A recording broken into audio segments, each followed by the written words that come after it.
माया जो एक सीबीआई अफसर थी, एक मीटिंग के बाद अपने घर वापस लौट रही थी। रात का 1 बज चुका था और वह दिल्ली की सुनसान सड़क पर अकेली चल रही थी। चलते चलते जब वह एक सुनसान जगह पर पहुंची तो सड़क के बीचों बीच एक बूढ़ा साधु खड़ा था। जैसे ही उस बूढ़े साधु ने थोड़ी दूरी पर एक खूबसूरत और जवान लड़की को रात के उस पहर अपनी ओर आते देखा तो वह बेसब्री से उसका इंतजार करने लगा। अचानक बूढ़ा साधु सड़क के बीच में आकर खड़ा हो गया और माया का रास्ता रोकते हुए उसे ऊपर से नीचे तक घूरने लगा। माया उसके पास से निकलकर आगे बढ़ने लगी तो अब बूढ़ा साधु उसके पीछे पीछे चलने लगा।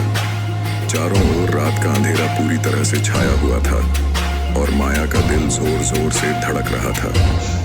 अचानक बूढ़ा साधु पीछे से तेजी से उसकी ओर बढ़ा और उसके बाजुओं को पकड़ते हुए बोला, हाँ, कहाँ से आ रही हो और मुझसे मिले बिना जा रही हो? बूढ़े साधु के चेहरे पर एक अजीब सा नशा था। माया बोली, वह एक जरूरी काम था, वहां से होकर घर जा रही थी। अचानक बूढ़े साधु ने उसके बालों को पकड़कर अपनी ओर खींचते हुए कहा, मुझे नहीं बताया जाएगा कि वह क्या जरूरी काम था? माया बोली, वह एक जरूरी मीटिंग थी। अचानक बूढ़ा साधु हंसने लगा, ऐसी मीटिंग? बूढ़ा साधु बोला, फिर मेरे साथ भी कोई मीटिंग कर लो। अचानक बूढ़े साधु ने उसके बाजुओं को जोर से खींचा और वहां से कपड़ा फाड़ दिया। अब माया समझ चुकी थी कि उसके साथ कुछ गलत होने वाला है।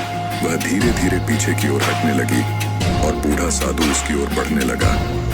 इसी तरह चलते चलते जब बूढ़े साधु ने उसे पकड़ने के लिए छलांग लगाई तो माया ने अचानक तेजी से भागना शुरू कर दिया और बूढ़ा साधु भी उसके पीछे तेजी से भागने लगा। माया की सांसें तेज हो चुकी थी। वह जान लगाकर हाँफती कांपती अपनी जान बचाने के लिए तेजी से भाग रही थी। अचानक बूढ़े साधु ने उसे पीछे से धक्का दे दिया और वह सड़क के बीचों बीच जा गिरी। बूढ़े साधु के चेहरे पर अब एक अजीब सा नशा आ गया था। वह नीचे गिरी हुई लड़की को अजीब नजर से देखने लगा। माया नीचे सड़क पर गिरी हुई थी। अब बचने का कोई रास्ता बाकी नहीं रहा था। अचानक बूढ़ा साधु भी सड़क पर बैठ गया और जैसे ही उसे पकड़ने के लिए अपने दोनों हाथ आगे बढ़ाए, माया ने अचानक जोर से उसे धक्का दिया और पीछे की ओर धकेल दिया। माया नीचे से उठ खड़ी हुई तो बूढ़ा साधु तेजी से उसके पास आया और उसे पीछे से आकर पकड़ लिया। अचानक माया ने जोरदार आवाज में कहा, देखो, मुझे जाने दो, ये तुम ठीक नहीं कर रहे, वरना तुम्हें इसका अंजाम भुगतना पड़ेगा। मगर बूढ़ा साधु अब दीवाना हो चुका था। अचानक बूढ़ा साधु बोला, ओहो, मैं डर गया।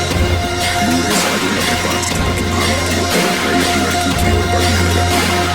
फिर बूढ़े साधु ने कान का ढक्कन खोला और लड़की जो सड़क के बीच बैठी थी उसके ऊपर डालने लगा। अब लड़की पूरी तरह भांग से भीग चुकी थी। देखते ही देखते बूढ़े साधु ने आधी भांग माया के बदन पर डालते हुए कहा, चुप रहो, वरना तेरे साथ वो करूंगा कि तू किसी को दिखाने के लायक नहीं रहेगी। माया जो एक सीबीआई अफसर थी, उसने बूढ़े साधु के हाथ से वो बोतल छीनकर पीने की कोशिश की। अब बूढ़ा साधु बेसब्री से माया की ओर देखने लगा, जैसे उसका मकसद पूरा होने जा रहा हो। फिर क्या होना था, देखते ही देखते माया का सारा वजूद डगमगा गया। उसने अपने दोनों हाथ सिर पर रख लिए। क्या हो रहा है? बूढ़ा साधु इंतजार में था कि उसका नशा अपनी इंतहा को पहुंचे। उसी वक्त माया मदहोशी की हालत में सड़क के बीच लेट गई। माया अब अर्ध बेहोश पड़ी थी और उसके कानों में बूढ़े साधु की हंसी गूंज रही थी। अचानक बूढ़ा साधु उसके करीब आया और झुककर उसके चेहरे को गौर से देखने लगा। उसने अपना हाथ बढ़ाया और उसके बालों की एक लट अपनी उंगलियों में लपेटते हुए मुस्कुराकर कहा, हाँ, अब मजा आएगा। बूढ़े साधु की आंखों में वहशत थी और उसमें वहशी भूख भी। लेकिन जैसे ही बूढ़ा साधु आगे बढ़कर माया के गाल को छूने की कोशिश करने लगा, एक झंकार सी हुई। माया ने जमीन पर पड़ी वो बोतल अचानक उठाकर पूरी ताकत से बूढ़े साधु के सिर पर दे मारी। बूढ़े साधु की आंखों के सामने अंधेरा छा गया और उसका मुंह झुक गया। वह वहीं जमीन पर लड़खड़ाता हुआ गिर पड़ा। बूढ़ा साधु पल भर के लिए सिसक रहा था। माया जमीन पर गिरते हुए सिमटती कांपती उठने लगी।